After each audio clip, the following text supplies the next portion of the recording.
Ikulong na yan, mga kurakot! Ikulong na yan, mga kurakot! Ikulong na yan, mga kurakot! Ikulong na yan!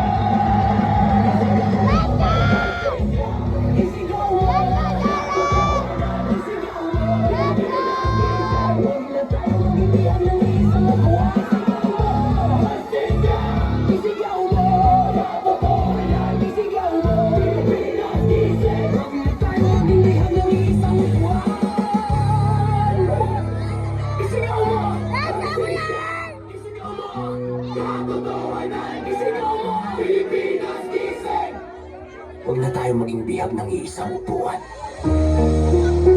Tutuusin, hindi lang naman kaming mga kontraktor ang nakikinabang dito.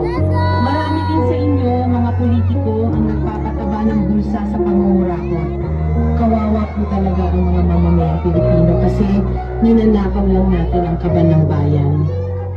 Sinong umaahon, tayo ba o sila?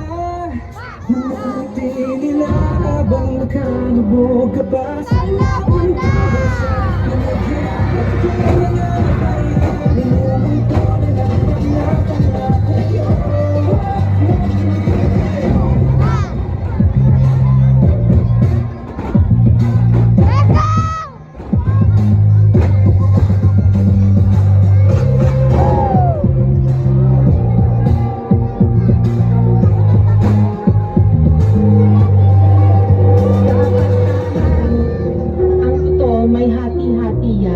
Mula sa pinakamataas hanggang sa mga nasa gilid lang ng sistema.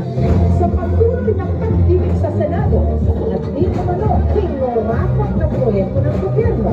491 cash. Dapat talaga ay lang mabating natin ginagawa. Ulit-ulit na lang ito ang Magsimula! Simula ng simula, bakit wala natatapos sa trasabati? Lagi nagpundag swelas na sapatos. Ilang beses na ako, ilang beses na ako. Pati natin subukan at tulungan at kumako. Bumahagi sa bigat na matagal na natin pasapagpapagin.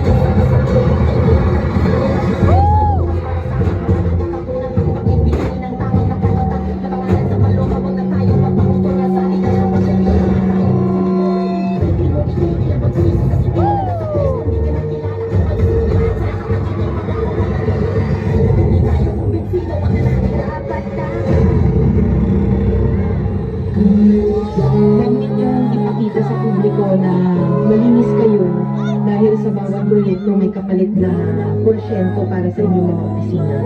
Tingnan ninyo rin ang mga pangalan na nakaupo ngayon at lalo na sa mismo mga napapalakad ng gobyerno. Ako ay Pilipino sa isip at sa gawa.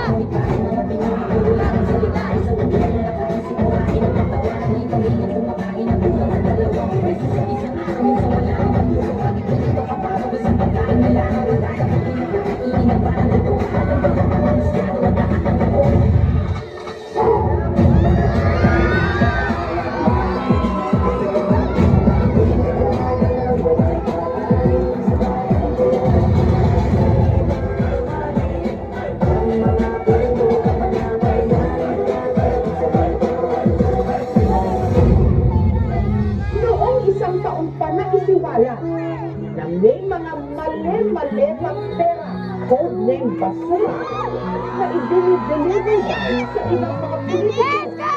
Nalaman din ano, ang hindi lang milyones, kundi bilyones ng kickback mula sa pondo dapat ng bayan. Nakakapagod ng maging mahirap.